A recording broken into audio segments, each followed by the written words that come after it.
これ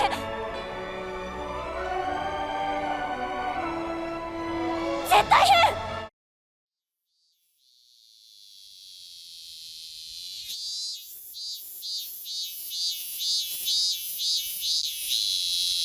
I watched Evangelion for the first time in 2020. That is the only time I've watched Evangelion. I'm not a fan who's obsessed over every detail or rewatched it countless times, discovering something new every time they do so. And I'm not someone who's been waiting for the conclusion of this series for nearly a decade of their life. So I think my opinion will be probably a little different to some people's. So, if I say stuff you don't agree with, don't dislike this, please. What is that about? Actually, no, hold on a minute. What's that about? If you no, actually, you can dislike it if you want, but leave a comment. Just tell me why. I want to know why. That's the most annoying thing. I've got disliked before. I'm a big boy. That's what they say. That's what they say. You've hit YouTuberdom.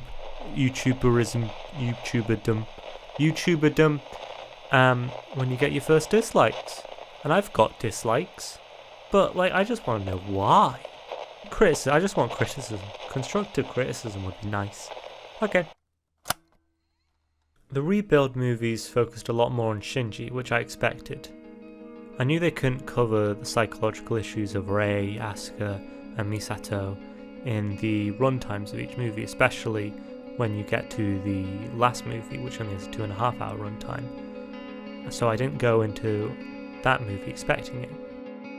The final movie confirmed the Rebuild series is all part of a continuous loop, which I enjoy because it definitely means there won't be a time in the future when someone's like, I've never watched Evangelion before. Should I go to the series or should I watch these movies? And then it's very clear to everyone now that you should go to the series and not treat the Rebuild movies as a remake, because one of the biggest criticisms of the movies that I've seen was that it just doesn't go as much in depth, which like I said I expected going in.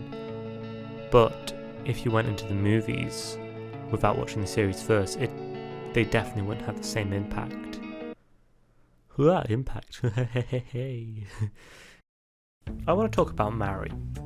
Mari works well with Shinji because it's been shown why his relationship with the other three, Rei, Asuka and Kaoru, don't work. Asuka and him did like each other, but they were toxic to one another. I know part of the point of the original series was the Porcupine's dilemma, but I think Rebuild is trying to say there are alternatives, that when you grow up, mature, you can find someone well suited for you. And Shinji and Asuka weren't ready for a relationship when they liked each other. When Mari was introduced, I was interested to see how they could fit her in the story and have her be a main character, because all the main characters have these clear psychological traumas. That's one of the main themes of Eva. The Rebuild movies had to cut out a lot of the side characters' individual issues to make room for the story they wanted to tell in the time they had to tell it. For example, there's Fuyutsuki, Ritsuko, 3 technicians in Central Dogma. Pen probably had a bunch of issues that weren't even really covered, but since this is a continuation, all of those storylines are still underlined. You can assume they are still there unless something in the Rebuild movies stated otherwise. That's not the case for Maru, making her different, making her emotionally mature. And that's what Shinji needs. At the end of the film, as he's now in the same mindset, he is what she needs. They work well together.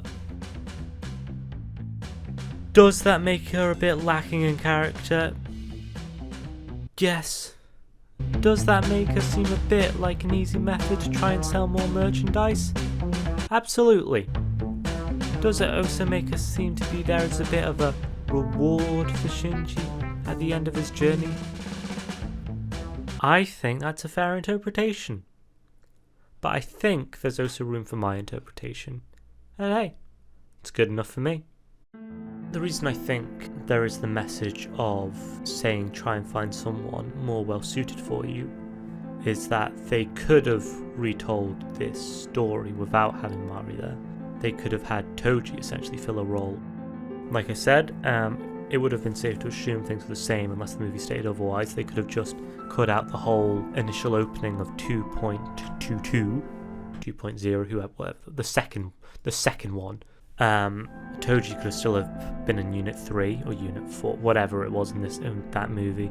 They changed the unit number, I'm pretty sure.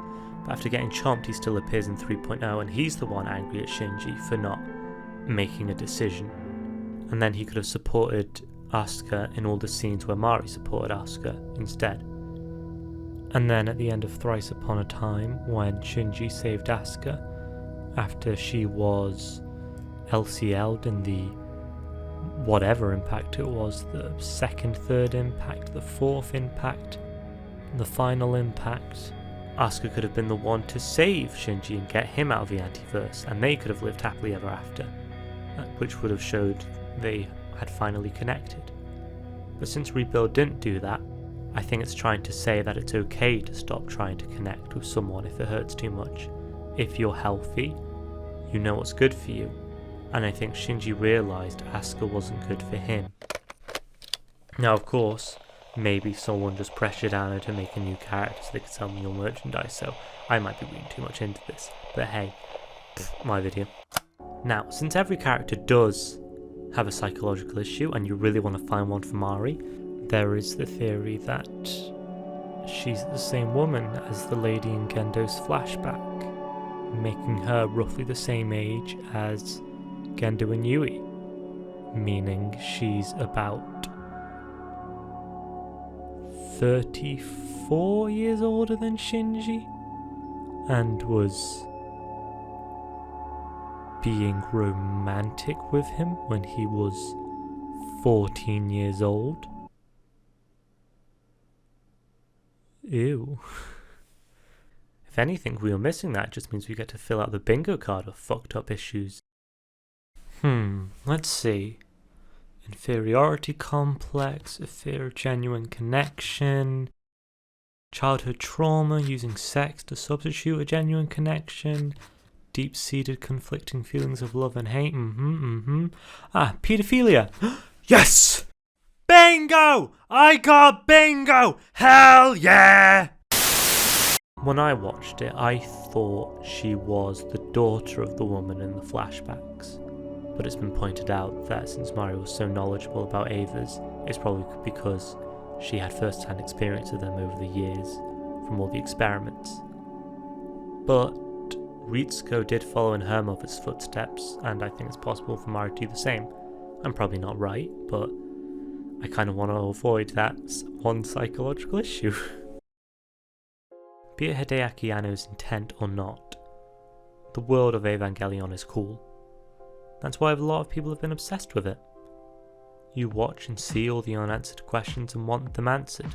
But for me, at this point in my life, I don't see it from that technical side, or as its own world first. I see it as Hideaki Anno's attempt to put his feelings onto the screen. In my eyes, confirming the Rebuild movie is a part of the loop does two things. One, it means you don't have to disregard all the information from the series when you watch the movies. And two, I think it's a good representation of the depressive cycles that Hideaki Anno has himself experienced. When I've been lost personally, when I felt alone, being scared, everything around me was confusing. I didn't have answers. But when I got out of it, be it by finding that way out or coming to terms with who I was at the time and accepting that, all of those fluttering uncertainty didn't get answered, but it just became unimportant. And that's how I view the chaos in Evangelion, all those unanswered questions, as something to scare you, distract you from the real problem. Hell, at the end of the movie, Shinji rewrites the world so there are no more Avas, no more angels, leaving all those questions to be unresolved forever, because ultimately, they're unimportant to who he's become. I feel, especially 4.0, is like a true, not only is it like a true love letter to Ava, but there's so much stuff that Arno just crammed into it that really has nothing to do with Ava. It's literally like he just threw it in because he likes it. Yeah. And I feel that's what Eva is. It's literally a series that Anna was like, I like robots, I like monsters, I like kaiju fights, I love all of this shit that I personally enjoy. I'm Yeah. gonna cram this shit into one series, and that's Eva. Yeah. I watched this part of the Trash Taste podcast and it made me want to talk about this documentary that's also on Amazon Prime with the Rebuild movies. It's called Hideaki Anno, The Final Challenge of Evangelion. And it's about, well, Hideaki Anno and his final challenging it.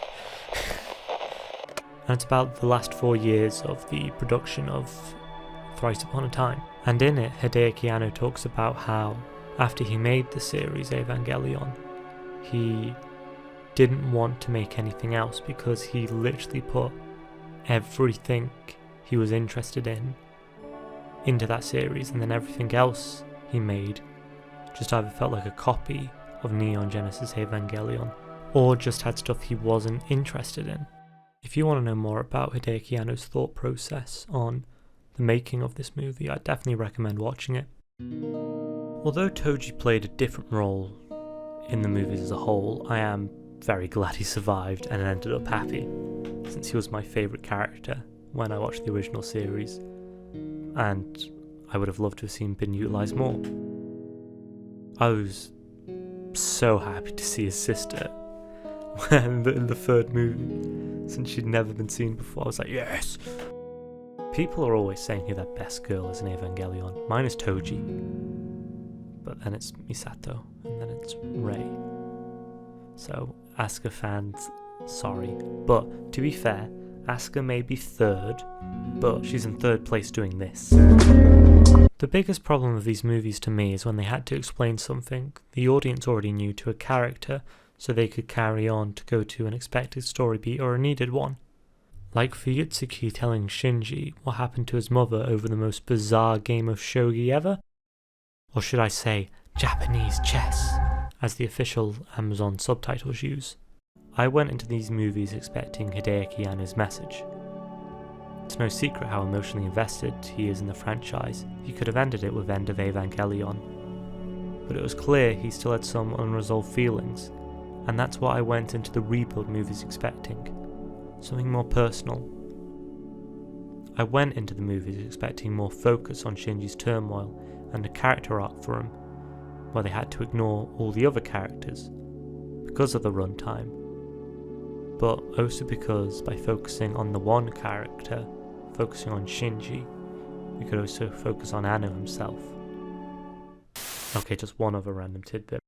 In the last movie, there is like a shot of child Asuka in, I assume, Germany. Might be Hokkaido.